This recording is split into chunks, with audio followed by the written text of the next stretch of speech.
নমস্কার বন্ধুরা, কেমন আছো সবাই? আশা করছি তোমরা সবাই ভালো আছো, আমরাও ভালো আছি। রমা মুম্বাই ব্লগে তোমাদের সবাইকে স্বাগত। চলে এসেছি আর একটা নতুন ভিডিও নিয়ে। আমি এক্সারসাইজ করছিলাম প্রতিদিনকার মতন, তো মনে হলো তোমাদের সাথে আজও দুটো দারুণ ইজি এবং উপকারী এক্সারসাইজ শেয়ার করি। দুটো এক্সারসাইজ তোমাদের বেলি ফ্যাট কম করতে অনেক বেশি সাহায্য করবে। ওভারঅল ওজন কম হওয়ার সাথে সাথে বেলি ফ্যাট হবে একদম কম হয়ে যাবে, ফ্ল্যাট বেলি। তো প্রথম এক্সারসাইজ দেখো, দুটো পাকে আমি এক জায়গায় নিয়ে হাত দিয়ে শক্ত করে ধরে নিয়েছি। এটাকে বলা হয় বাটারফ্লাই পোজ। এই বাটারফ্লাই পোজে বসে তারপরে আপ অ্যান্ড ডাউন মানে আমাকে সোজা হয়ে বসতে হবে এবং সেই স্ট্রেট অবস্থা থেকে মাথাটাকে ফ্লোরে টাচ করাতে হবে। আবার স্ট্রেট অবস্থায় ফিরে এসে আবার মাথাটাকে ফ্লোরে টাচ করাতে হবে। এইভাবে কিন্তু 50 টাইমস করতে হবে। প্রথম দিকে 50 টাইমস করা কখনোই সম্ভব নয়, তবে ধীরে ধীরে সেটাকে বাড়াতে হবে। এইবার করব দ্বিতীয় এক্সারসাইজ। তো দ্বিতীয় এক্সারসাইজ করবার জন্য প্রথমে আমাদেরকে বসতে হবে এরকম পদ্মাসনে। পদ্মাসনে বসার পরে এই যে করছি সাইড টুইস্ট। এই সাইড টুইস্টটা কিন্তু ভীষণ উপকারী। তোমরা খেয়াল করে দেখো, পেট কন্টিনিউয়াসলি টুইস্ট হচ্ছে, একবার বাম দিকে একবার ডান দিকে মুচড়ে যাচ্ছে। এই যে মুচড়ে যাওয়া, এই ব্যাপারটাই কিন্তু ফ্ল্যাট বেলি পেতে আমাদের সাহায্য করবে। কন্টিনিউয়াসলি টুইস্ট হতে থাকবে, ততই কিন্তু পেটের চর্বি কম হতে থাকবে এবং আমরা আমাদের লক্ষ্যে পৌঁছতে থাকব। তো এই এক্সারসাইজটা করতে হবে প্রথমে 50 টাইমস, তারপরে ধীরে ধীরে সেটাকে কিন্তু 100 টাইমসের দিকে নিয়ে যেতে হবে। এবং হ্যাঁ, যে এক্সারসাইজই তোমরা করো না কেন সেটা কিন্তু ডেইলি প্র্যাকটিস করবে। ডেইলি না করলে কিন্তু কোনো লাভ নেই। একদিন বাদে একদিন করে কিন্তু কোনো উপকারই তোমরা পাবে না। তাই চেষ্টা করবে এটাকে কন্টিনিউ করার, রেগুলারিটি মেনটেন করার। আর হ্যাঁ, আমি যে একটা দুটো করে এক্সারসাইজ তোমাদের সাথে শেয়ার করছি, এগুলো তোমাদের কোনো উপকারে লাগছে কিনা, তোমাদের ভালো লাগছে কিনা কমেন্টে কিন্তু অবশ্যই জানিও। এক্সারসাইজ করে উঠে এই যে দেখো ভাত বসিয়ে দিয়েছি। একটু মুসুর ডাল করব লাউ দিয়ে। দেখো লাউ দিয়ে একটু মুসুর ডাল করার জন্য আগে ডালটাকে সিদ্ধ বসিয়ে দিলাম। ভাত হতেও টাইম লাগবে আর ওদিকে ডাল সিদ্ধ হতেও সময় লাগবে। তো যতক্ষণে ভাত আর ডাল সিদ্ধ হচ্ছে ততক্ষণে আমি আমার ব্রেকফাস্টটা সেরে নিই। তো আজকে ব্রেকফাস্টে আমি খাবো এই দেখো মশলা বেগুন।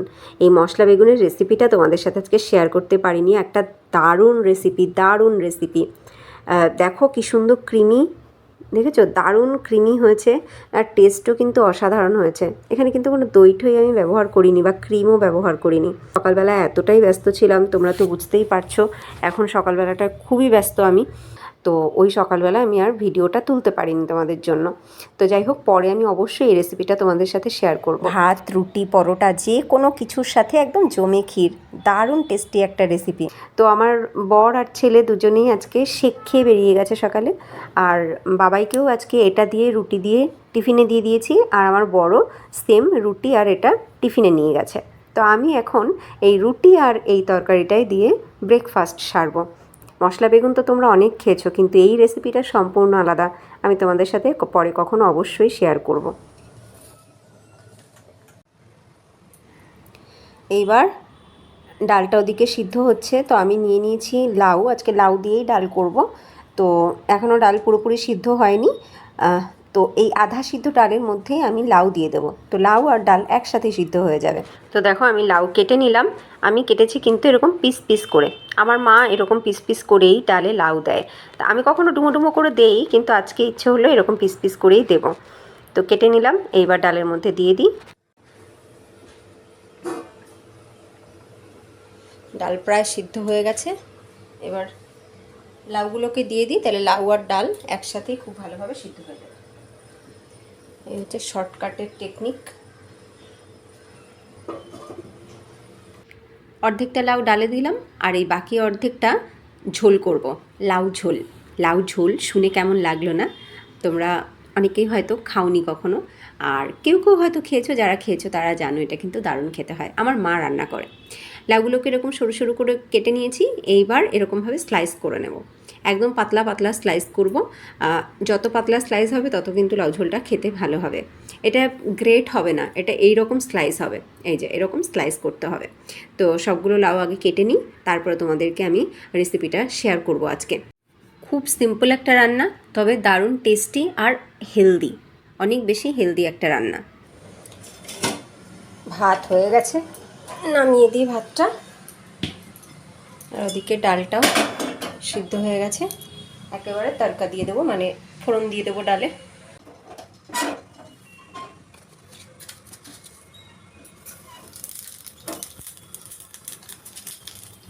সর্ষের তেলের মধ্যে 5 ফোড়ন, শুকনো লঙ্কা, তেজপাতা আর তার সাথে একটু হিং। এই ফোড়নটা আমি দেই মুসুর ডালে। আর মুগ ডাল রান্না করলে 5 ফোড়নের জায়গায় শুধুমাত্র জিরে ফোড়ন দেই। তো এই ফোড়নটাই কিন্তু মুসুর ডালটাকে দারুণ টেস্টি করে, আমার তো খুব ভালো লাগে। আর হিঙের ফ্লেভারটা ডালে দারুণ লাগে আমার ছেলের তো সবজি খুব একটা পছন্দ নয়, ওর মাছ মাংস ফেভারিট, এছাড়া ডিম ভালোবাসে, সয়াবিন ভালোবাসে। আর যদি কোনো কিছু না থাকে শুধু ওকে ডাল ভাত দিলেও ও খেয়ে নেবে, মানে সবজি চাই না, ডাল ভাত দাও তবুও ও খুশি। তো ডালটা আমাকে ডেইলি করতেই হয়, কোনো না কোনো ডাল আমি অল্টারনেটিভলি করি, কোনো দিনও মুগ, কোনো দিনও মুসুর, আর খুব রেয়ারলি অরহর ডালটা রান্না করি। বিউলি ডালটা ভীষণই রেয়ার রান্না করি। তো যাই হোক, দেখো আমার ডাল হয়ে গেল। এইবার আমি ওই একই কড়াইতে বসিয়ে দেবো লাউ ঝোলটা। প্রথমে সামান্য একটুখানি সর্ষের তেল গরম করলাম, জিরে আর সামান্য একটু সর্ষে, কাঁচা লঙ্কা, লঙ্কাটা একটু ভাজা ভাজা হলেই লাউ দিয়ে দিলাম।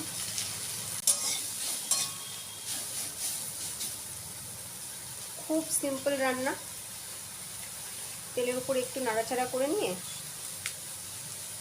এবার একটু হলুদ আর স্বাদ মতন লবণ, কিচ্ছুর দরকার নেই। এবার শুধু খুব ভালো করে নাড়াচাড়া করে নেব। দেখো কিছুক্ষণ নাড়াচাড়া করে ভাজা ভাজা করে নিয়েছি। এইবার একটু জল দিয়ে দেবো, খুব বেশি নয়, অল্প জল।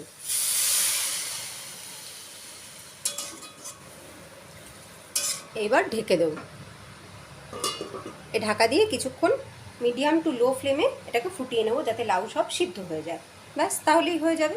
আজকে এই বেডশিট, পিলো কাভার এগুলো সব ধুতে দেবো ভেবেছি, তা কিছুই গোছাইনি, ওই কারণে এখন এগুলোকে তুলে নেই আগে। বালিশ কাঁথা যদি মাঝে মাঝে রোদে দেওয়া যায় কত ভালো হয় বলো। বাইরে তো প্রচুর রোদ, কিন্তু আমি আমার জিনিস রোদে দেওয়ার মতন জায়গা পাই না। এই যে দেখো ম্যাট্রেস কভারটা, এই ম্যাট্রেস কভারটা আমরা লাগিয়েছি, এই রিসেন্ট লাগিয়েছি এটা। তো এটা তোমাদেরকে দেখানো হয়নি।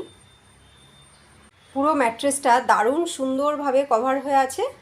আর এখানে যদি জল পড়ে তাহলে কিন্তু ম্যাট্রেস ভিজবে না। এটা ম্যাট্রেস প্রোটেক্টর, এটা আমি অনলাইনে নিয়েছিলাম। যদি এর উপরে জল পড়ে তাহলে কিন্তু ম্যাট্রেস ভিজবে না। আর ম্যাট্রেসটাও খুব সুন্দর কভার হয়ে থাকছে, কোনো রকম ধুলোবালির ব্যাপার নেই। আর যদি চাই তাহলে এটাও কিন্তু ওয়াশ করে নেওয়া যেতে পারে। এটাও 1 মাসে বা 2 মাসে বা যেরকম মন চায় সেরকম কিন্তু এটাকেও ওয়াশ করে নেওয়া যেতে পারে। করে ঘরে যদি বাচ্চা থাকে তাহলে তো আরও ভালো, তাই না? ধুলোবালি থেকেও মুক্ত থাকবে এবং জল পড়ে নষ্ট হওয়ার চান্সটাও নেই। এই দেখো যেদিনকারে এসেছিল, এই যে এইরকম, এই যে জিনিসটা, এই দেখো বেশ ভালো বড়। আর এটা কিন্তু বেডের সাইজে, মানে ম্যাট্রেসের সাইজে নেওয়া যাবে। তোমার ম্যাট্রেস যে সাইজের সেই সাইজেরই কিন্তু এটা অ্যাভেলেবেল আছে। এই যে হচ্ছে ব্যাক সাইডটা দেখো, এই যে ব্যাক সাইডে এরকম একটা প্লাস্টিকের মতন কিছু আছে, যে কারণে ম্যাট্রেস ভিজবে না। আর এতে ইলাস্টিক সিস্টেমটা রয়েছে, যে কারণে ম্যাট্রেস কিন্তু বেশ টাইটলি কভার হয়ে গেছে। আমার তো জিনিসটা বেশ পছন্দ হয়েছে, তোমাদের কেমন লাগলো কমেন্টে জানিও। এবার এইগুলো নিয়ে যাই, এগুলো সব মেশিনে দেব। আজকে বেশ কিছু কাচাকাচির আছে।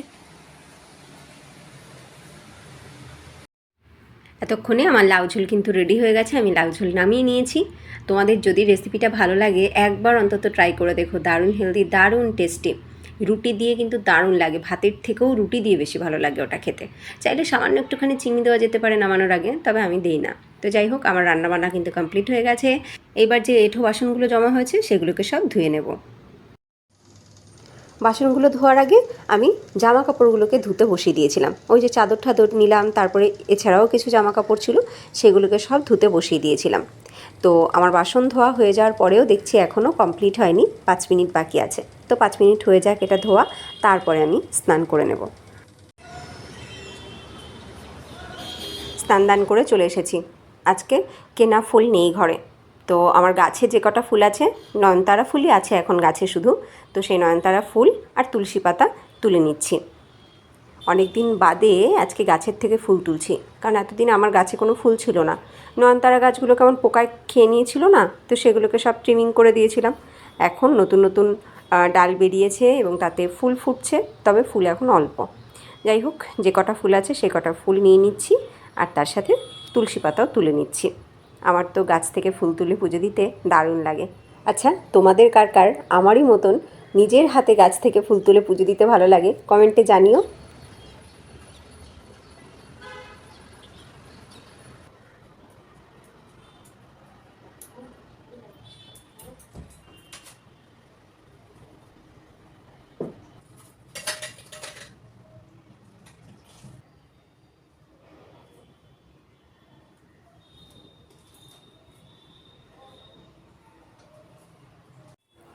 হয়ে গেছে আমার পুজো দেওয়া। এই দেখো, আজকে অল্পই ফুল ছিল গাছে, তো গাছে নয়নতারা ফুল দিয়ে আমি পুজো করে নিলাম।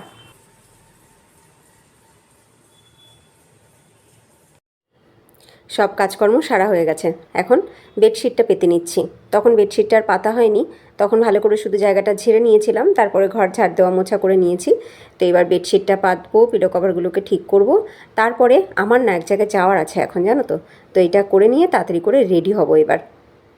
একটা কথা আছে জানো তো, মরার সময় হরির নাম, আমার হয়েছে সেই অবস্থা। একটা কাজ করবার জন্য আমি অনেকগুলো দিন সময় পেয়েছি, কিন্তু মনেই তো ছিল না করব কি। এখন যখন আর মাত্র একটা দিন বাকি, তখন কি মনে পড়লো, আরে ওই কাজটা তো আমি করিনি। আসলে আমাদেরই বা দোষ কী, সংসারের এত কাজের ভিড়ে আমাদের পার্সোনাল কোনো কাজ বা শখের কোনো কাজ, সেটার কথা মনে না থাকাই স্বাভাবিক। কেন বলছি এই কথা, এই দেখো, এই যে সেই শাড়িটা, যে শাড়িটা সেল থেকে কিনেছিলাম, সেই শাড়িটা ভেবেছিলাম যে নীলষষ্ঠীতে পরবো, কিন্তু এতগুলো দিন হয়ে গেল, কবে কিনেছি শাড়িটা বলো। এতদিনে তো ব্লাউজ পিসটা বানাতে দিতে পারতাম, কিন্তু দেইনি। এখন গিয়ে মনে পড়লো, যেখানে আর মাত্র একটা দিন বাকি, তখন মনে পড়লো আরে ব্লাউজ পিসটা তো আমাকে বানাতে হবে, এটা ভেবেছি নীলষষ্ঠীর দিন পরবো। মাত্র আর একদিন আছে নীলষষ্ঠীর আগে। তো আমি ওনাকে যদিও ফোন করলাম যার কাছে বানাতে দেবো, তা উনি বললেন যে তুমি নিয়ে আসো, দেখছি, দেওয়ার চেষ্টাই করব তোমাকে একদিনের মধ্যে। ওনার কাছে আমার অলরেডি দুটো ব্লাউজ আগে থেকে বানাতে দেওয়া আছে, এখন সেই ব্লাউজ দুটোর সাথেই উনি দিয়ে দেবে বলছে, ওই দুটো হয়েই গেছে, তাহলে তুমি আর একদিন পরে এসে তিন ব্লাউজ একসাথে নিয়ে যেও। তো দেখি এখন নিয়ে যাই, যদি পারে এই একদিনের মধ্যে দিতে তাহলে ভালোই হয়, তা না হলেও কোনো অসুবিধা নেই, এটা একটা লাল ব্লাউজ বা খয়েরি ব্লাউজ দিয়েও পরলে ভালো লাগবে। এবার শাড়িটাকে তাড়াতাড়ি করে ভাঁজ করি, এটাকে ভাঁজ করে গুছিয়ে রেখে ফটাফট আমি বেরোবো, কারণ বাবাইয়ের আসার সময় হয়ে যাচ্ছে, আর 40 থেকে 45 মিনিট হাতে আছে ওর আসার। তো এর ভেতরে আমাকে গিয়ে আবার ফিরতেও হবে, তাই এখন তাড়াতাড়ি করে বেরোবো আমি। এই স্যাম্পল ব্লাউজটা নিয়ে নিচ্ছি, এটা গোল গলা বানাবো, এই স্যাম্পল ব্লাউজটা দিয়ে আসবো।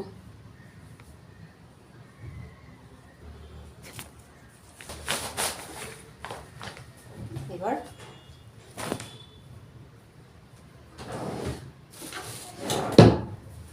ছাতাও নিয়ে নিলাম, নিয়েছি সব কিছু। এবার আমি বেরোই, চলো তাড়াতাড়ি ফিরতে হবে, বাবাইয়ের আসার আগে, ওর বাস আসার আগে আমাকে ফিরতে হবে। যাই হোক, চলো ভিডিওটা আমি এখন এখানেই এন্ড করি। তোমাদের আজকের ভিডিওটা কেমন লাগলো অবশ্যই কমেন্টে জানিও। যদি ভিডিওটা ভালো লাগে লাইক করো, আর নতুন বন্ধুরা যদি তোমাদের ভালো লাগে লাইক করে সাবস্ক্রাইব করো, আমাদের সাথে থেকো, আমাদের পরিবারের সদস্য হয়ে থেকো। দেখা হবে নেক্সট ভিডিওতে, সবাই ভালো থেকো, সুস্থ থেকো, টাটা।